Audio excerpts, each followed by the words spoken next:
వ్యవస్థ ఎందుకు గాడి తప్పిందో ప్రభుత్వం ఇప్పటివరకు ఆలోచించకుండా ఎదురు దాడి చేయటం దబాయించడం మీదనే ఆధారపడుతుంది. ఎరువులకు సంబంధించి ఇప్పుడు కనబడుతున్నటువంటి విజువల్స్ ఏంటవి?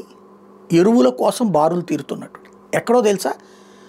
మన స్వయంగా అసలు ఎరువుల కొరతే లేదు, ప్రజలందరూ సుఖ సంతోషాలతో ఉన్నారు, ఎరువులు సక్రమంగా అంతో దుష్ప్రచారం చేస్తున్నారు అని చెప్తున్నటువంటి అచ్చెన్నాయుడు గారి జిల్లాకి సంబంధించి సొంత మండలం టెక్కల్ నియోజకవర్గం కోటబొమ్మాలి మండలంలో అచ్చెన్నాయుడు గారి ఇంటికి కోతవేటు దూరంలో గ్రోమోర్ సెంటర్ దగ్గర 15వ తారీఖు ఉదయం 6 గంటలకు యూరియా కోసం పెద్ద ఎత్తున గుమికూడి బారులు తీరినటువంటిదంటూ వైసీపీ వాళ్ళు ప్రొజెక్ట్ చేస్తున్నటువంటి విజువల్. ఎందుకు జరుగుతోంది?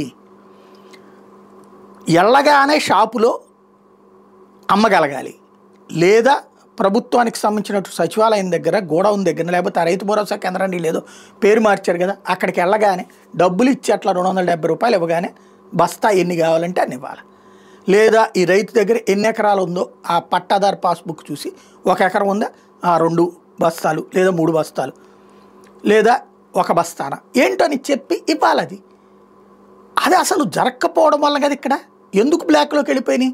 అదే రైతు 350 రూపాయలు పెట్టే దొరుకుతుంది, అదే సందర్భంలో ఇక్కడ మాత్రం క్యూ లైన్లో దొరకట్లేదు, లేదా అధికార పక్ష నాయకుల ద్వారానే దొరుకుతుంది.